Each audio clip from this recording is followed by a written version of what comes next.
Howdy folks, how are you going? Well, thanks a lot for coming along. I wanted to give an update on what I think is a very exciting evolution in the government's policy towards regulation. I've long argued that many of our problems stem from having to spend too much time on red tape and not enough time in production. It adds costs to things we do. It means people cancel projects because they anticipate the costs of the red tape.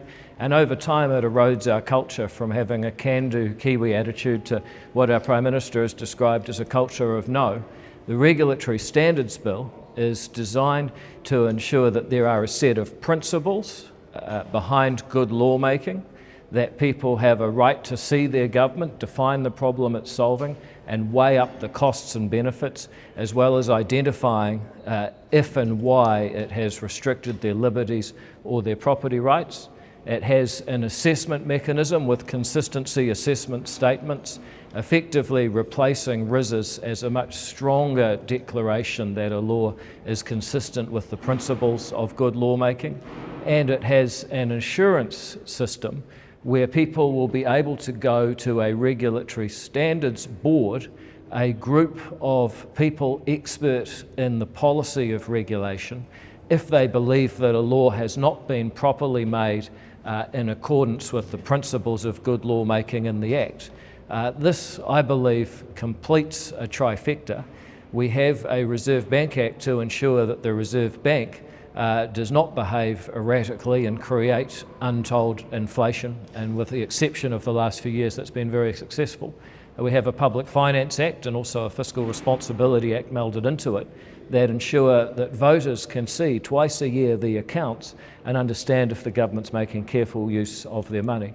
However, if you look at everything government does, it either taxes and spends money, and we have a very strong interest, and I think this government is doing well at getting more and more value out of the money it taxes and spends, or it makes rules about how you can use the property that you still own. And I believe that those rules and restrictions on the property you already own are doing more damage to the overall productive potential of New Zealand than anything else. Let's give you one small example to finish off. If we'd had this bill 30 years ago, before the RMA shot housing prices through the roof, I think a huge amount of the fiscal cost to the government, the disillusionment of younger New Zealanders, and the unrest that you see when people believe the system is rigged against them could have been avoided. A bill like this, I believe, could have led to stable house prices over the last 30 years had it been in place then. If you believe the equity bill, there is no regulatory impact statement. Is that bad lawmaking? No, I don't believe it is, because it's not actually regulating how people use their property. What it's doing is it's reverting from a law that was put in place in 2020 by Labor to another law that was actually very carefully examined over several years, because I was there, by a national government at the time. If you are taking away regulation or if you are not putting new restrictions on how people can go about using their property, then I don't believe that that is the emphasis of regulatory impact analysis. Is a requirement under legislation making, and it's not happening in this case, so how is it not bad law? The regulatory regime that we have at the moment, bear in mind that this will change it somewhat, bear in mind the Regulatory Standards Bill will change the current regulatory regime, but it allows a post hoc assessment to go and check on the law after it's been made. That's always been allowed, and governments of both stripes have used it at different times. Is it bad faith lawmaking? Well, it's using the law in consistency with what the rules are. Now, some people will argue you shouldn't do that. Others will say that governments of all sorts at different times have tried to make laws faster. That's their prerogative. There were 23,000 submissions on this over summer. Just 0.3% of people supported it, not even a single percent. Are you listening to Kiwis by going forward with it? Well, if you believe that we should have a democracy where getting a social media campaign to send in a lot of pretty spurious, frankly, emails, most of which didn't relate to the bill, that should decide how we go forward. That would be an interesting way to have a democracy. But actually, if you look at the serious and substantial submissions and the real debate here, red tape's a problem. This is a very robust solution. It will make it easier for New Zealanders to use and develop their property, whether it's their house, their business, their farm, or perhaps just run a daycare. All of these things are important. Not even a single percent of people support it. Isn't that pretty embarrassing? I think for you to be making up a totally arbitrary threshold based on what was frankly an email spam campaign that's about, well, no, they've given the objective facts. For you to try it, if you believe that that's the most important threshold that you've just invented for yourself, and that somehow is more important than the pretty significant regulatory issues in the 20 years that's gone into this, then maybe those board changes at NZME are a good idea. Yeah. The government passed gun laws. You said that was a bad due process for lawmaking because gun owners only got 3 days with the select committee to have a say. Women get 0 days with the select committee to have a say on the pay equity bill. Why should gun owners get more of a say than women? Well, it's actually not about one type of person or group of people getting more rights than others. That's a total mischaracterisation of the situation. Why And were you standing up for one and not the other? I wasn't. I was standing up for a process in each case. In the case of the 2019 firearm laws, we put huge restrictions on property rights with massive implications that hadn't been thought about. In this case, we're changing a legal process that one government put in place back to the legal process that the other government had put in place with considerable consultation at the time. And arguably some New Zealanders will feel like you're taking away their rights to have their day in court. Well, those rights were artificially created by one government, and this government has. Well, actually, I can assure you that the ACT Party was opposed, but as you know, it was a busy time in my life as the one-man band and sole MP. You know that very well. However, I make the point there's a big difference between shifting from effectively 2 ways that pay disputes for entirely government employees are decided and the government going out and putting a whole lot of restrictions on a bunch of people's private property, particularly when, in the case of the firearms law, no one knew where this would get us, and as you've seen, the amount of illicit guns and gun crime has actually increased since then. I think I've been vindicated by that. On the other hand, had we in 2019 been saying, well, you know how the laws were 2 years ago or 3 years ago, we're going to go back to do it that way, that would have been quite a different proposition. So it's not about. I just want to get this straight, just for people watching this. This is not about the kind of politics where you say, oh, you care more about gun owners than women. That's pathetic. That is a low-level debate. What I want to see is people say, okay, what are the differences in the actual facts and circumstances? And the differences are, in this case, we're going back to a law that already existed or something very much like it, and we're effectively making a choice about how governments pay people. In that case, we introduced a totally new regime that restricted people's property rights. Those are the real differences. Could you say that increases over the next couple of years because of this legislation? Would you look to review it? Well, I'd always review the effects of government laws. That's one of the things I think we need to do a lot more of. Just back on what Jamie was saying about the numbers, understand that you think it's arbitrary, but is it not a good illustration of the fact that you haven't really sold this bill to the public very well? No, because the people that were submitting because of a social media campaign that was essentially political and connected with the Treaty Principles Bill, something totally unrelated.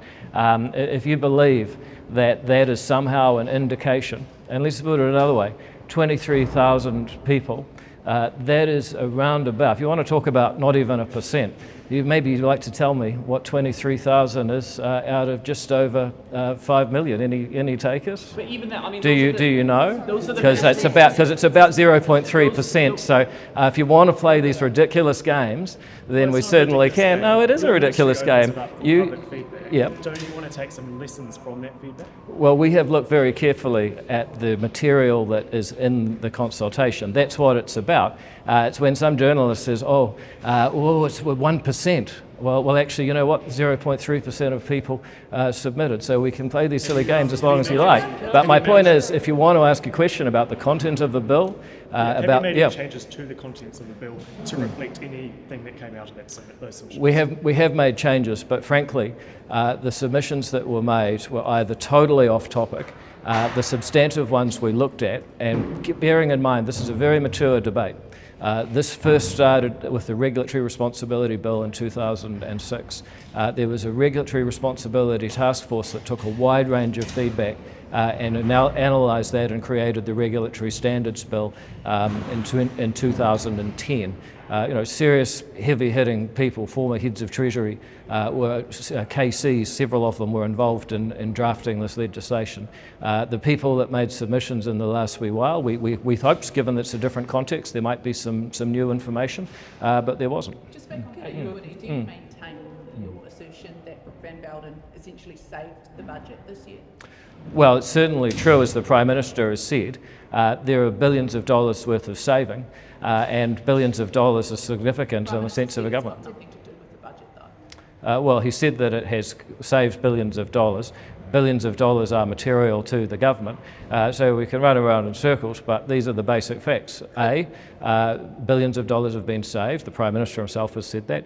B, billions of dollars are very significant to the budget. Why do you think that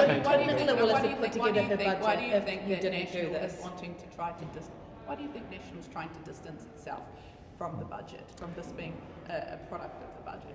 Well, I don't think that they do. I think that there's a legitimate point to be made.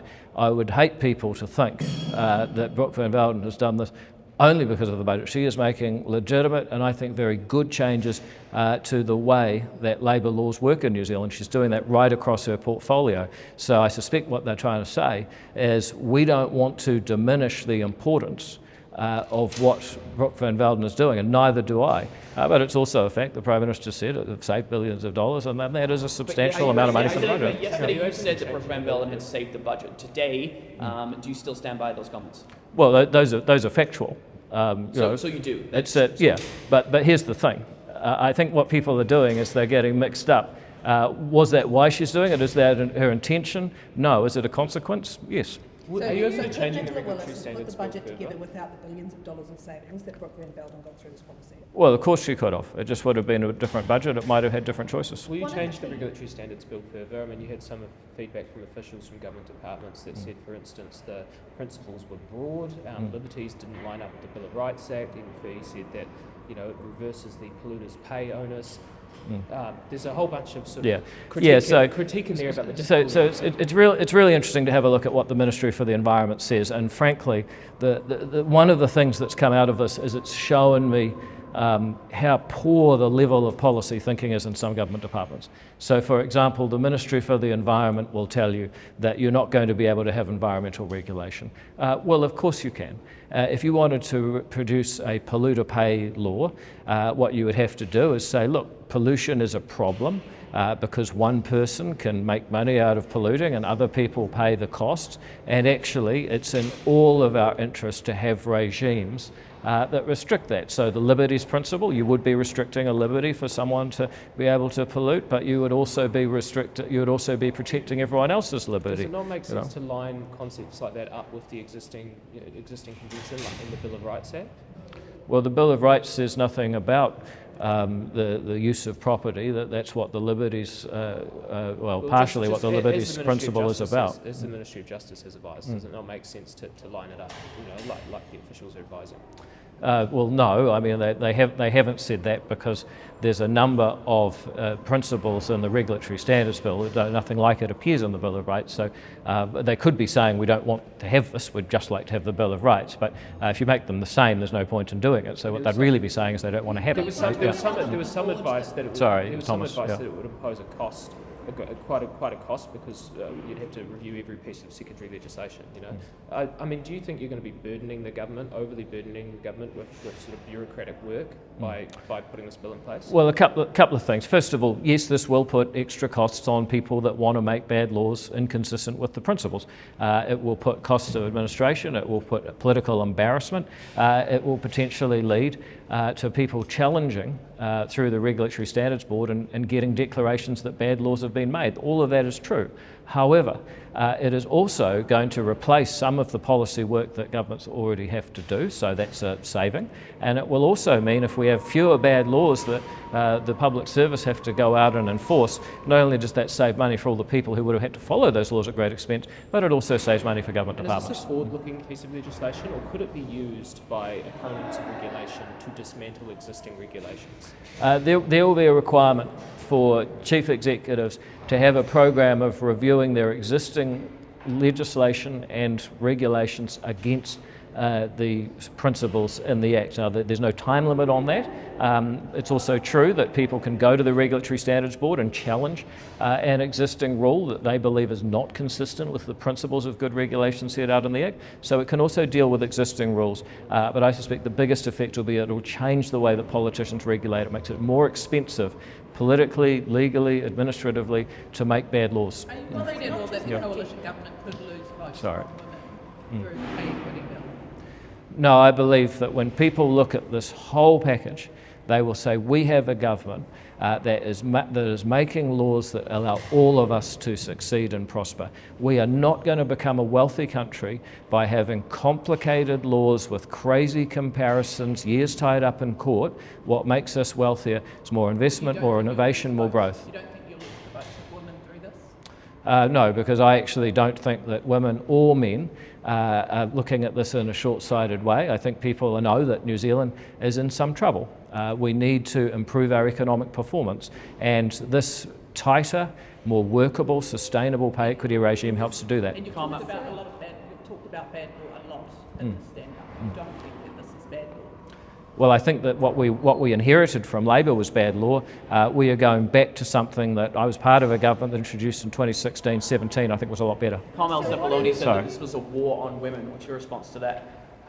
Look, I mean, I'd give her marks maybe for alliteration, but frankly, we need a higher standard of debate. This is not the only piece of legislation that the government hasn't done a regulatory impact statement for. With your regulatory standards bill, how do you have any guarantee that governments are going to adhere to it if your government is not adhering to predecessors? At the end of the day, the voters elect the politicians and they can make laws and be judged by the voters. All the regulatory standards bill does is make it clear what they should be asking themselves, what they should be declaring, and the voters can make up their mind. If they choose to skip the regulatory analysis, then that in itself tells voters maybe something's not right. What does it tell us? Beg your What pardon? does it tell voters this time around that you don't care? No, it says that we're reverting to a law that was already in place. And frankly, I don't think we should have to do a lot of analysis when we're actually taking away restrictions, when we're actually increasing people's ability to contract and make their own arrangements. It's when we're putting restrictions on people's lives. That's when the government should be properly disciplined and have to declare and put its cards on the table. So there's obviously an exemption process at the moment where the Ministry of Regulation will exempt certain pieces of legislation. From that do you see that regime as being extended to cover things like this that you're talking about now that you don't think needs a regulatory impact? Well, under the Regulatory Standards Bill, there will be an emergency provision. There will be an opportunity for ministers to not do a statement or say, look, I'm not going to comply with the Regulatory Standards Bill. You know, they can do that, just as the government currently sometimes violates the Bill of Rights, and successive governments have done that. You can do it. It doesn't stop the people electing a government that can do whatever they want. It does increase the transparency on what a government's doing. Can I just ask about the board as well? Its findings would be non-binding. That's right. So this. So what kind of teeth would it actually have? You know, if they review something, find it's inconsistent or it's bad lawmaking, what happens then if governments just... Well, I hope over time it will change the political culture of New Zealand. If you look at the Public Finance Act, if you look at the Reserve Bank Act, over time people have come to accept that these are good laws, and if politicians aren't following them, maybe that's bad for us. I hope that over time people will look at the principles in the Regulatory Standards Bill and say these are important principles, we expect politicians to follow them most of the time, and if they're not, there better be a good reason. Why not get parliamentary agreement on the stop them principles? from still taking a case to court, like a judicial review or something like that? That is still an option. Yeah, everyone's rights to go to court. In fact, one of the things that the bill does is try to uphold the decision-making rights of courts. Nonetheless, you know, in my view, we need to raise the standards of regulation if we want to reclaim the New Zealand that we like to think we're proud of, the number 8 wire and the can-do attitude and sending up rockets and inventing the Hamilton jet and splitting the atom, we love all that stuff about us, but the truth is regulation is sapping that culture. Who would appoint that board, and how independent would it be? Well, it would be appointed through the Appointments and Honours Committee and ultimately Cabinet, so it would be a board that I think would be and statutorily, it would be expected to act independently. Why not seek cross-party agreement on the principles so that the law could be more enduring? Well, we'd love them to come to the table on that, but unfortunately, the opposition doesn't want to talk about this, which is a shame because in the past, getting bipartisan support doesn't mean come and agree with us. It means having a conversation, doesn't it, about what they might like to see in the principles. Well, I'd be interested to know what that is. But frankly, in the past, Leanne Dalziel used to work with Rodney Hyde on a similar initiative. Today, they've just stood up in Parliament and said, we'll get rid of this if we win the election. It's another good reason why they shouldn't. Have you got any thoughts on the fact that sorry, Lillian, you go. It's okay. I just actually, on the issue of the principles, these are ideas that you've proposed, and there are critics who would potentially say that the societal factors or community or environmental factors should sometimes outweigh that of private property. So what do you say to people who are anxious? Well, first of all, I haven't proposed them. These come out of the Regulatory Responsibility Task Force report. Far brighter people than me gave it a lot of time, drew this out of common law decisions throughout the Commonwealth over decades, if not hundreds of years. So, this is not something I dreamed up. No, first thing. It's also failed a number of times, so you don't necessarily have the wider support of Parliament necessarily over a number of years. Hey, look, homosexual law reform failed a number of times. Turns out it's right. So the fact that previous parliaments have voted down, I don't see that as a failure. I think we're getting better and better, and now we're going to make it a law. Second thing is your real question is people say, well, what about these other collective rights? But actually, I think what people may misunderstand, it's a good question, is that it does allow ministers to make rules in the public interest. But it, for example, requires you to explain, if we're going to take away someone's liberty, how is that actually helping other people's liberty? I gave the example of pollution before. You can justify that under this law, but it requires careful thinking about why you're making a law. Who gets to determine that, though, in terms of, like you say, you have to make a justification to deviate from these principles, right, or consistency with the principles. So in terms of who is making those decisions and how that is assessed, can you see how some people might feel anxious that it may never go in their way or their direction?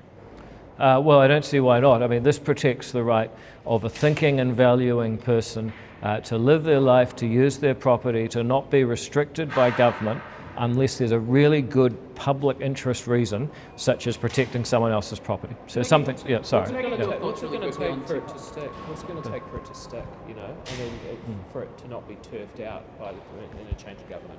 Oh, look, I think once people see this in operation, it's going to go very well. Look, I've had this before. I mean, a lot of people told me that if we legalised euthanasia, that it would be a total disaster. No one says that. So what it will take to stick is actually people seeing it in action. And I saw Rob Campbell, not always a strong friend of the ACT Party, it's fair to say.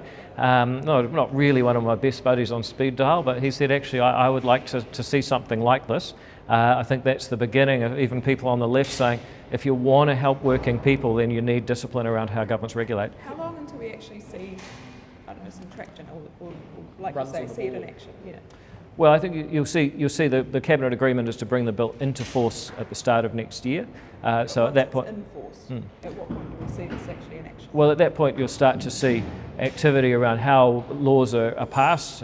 You'll see people being able to use the consistency assessment statements to reassure themselves that the laws are good or not.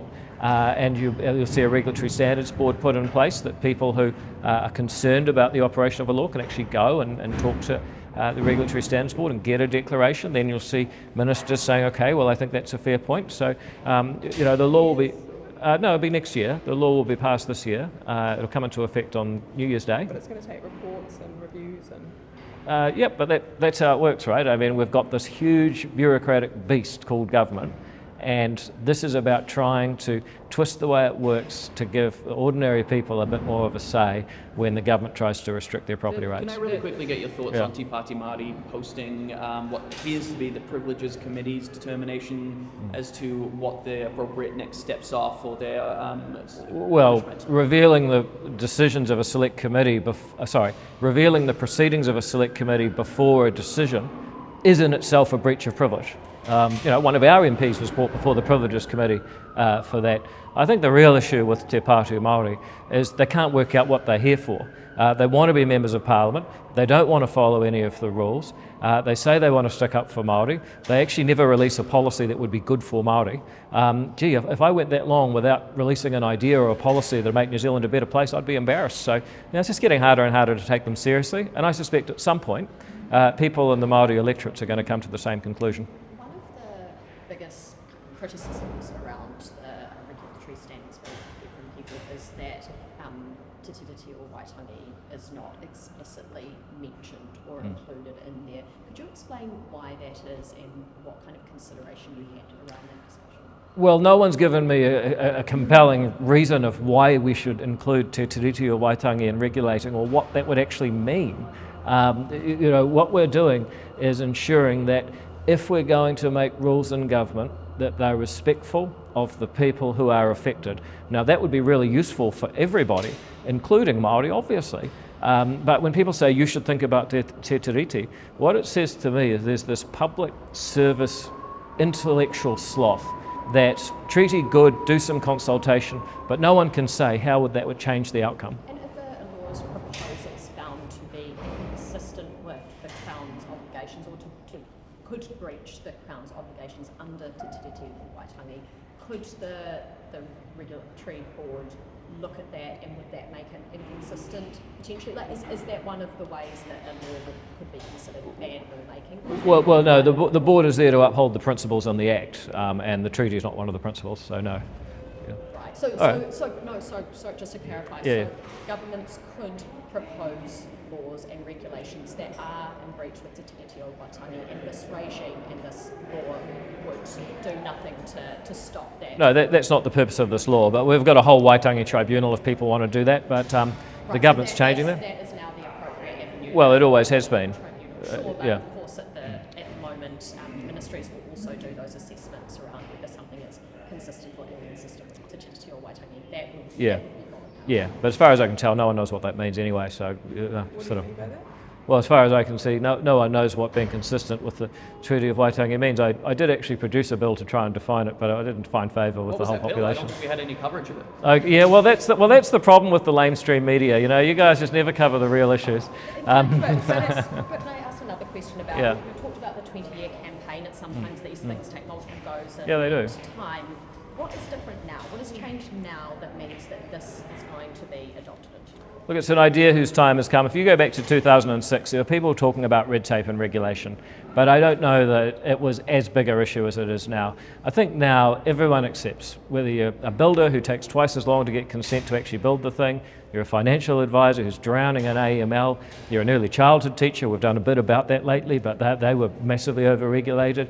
If you're somebody who's in any kind of natural resource area, every sector of the economy, people are saying they have to spend more time on red tape and regulation than ever before, and sometimes even more time than doing their actual job. That is what's making us poorer as a country. And so I think it's always been a good idea, but with the increase in red tape, it's now an idea whose time has come. David, just quickly, economists expected the unemployment rate to rise to 5.3%, but it's actually stayed the same at 5.1%.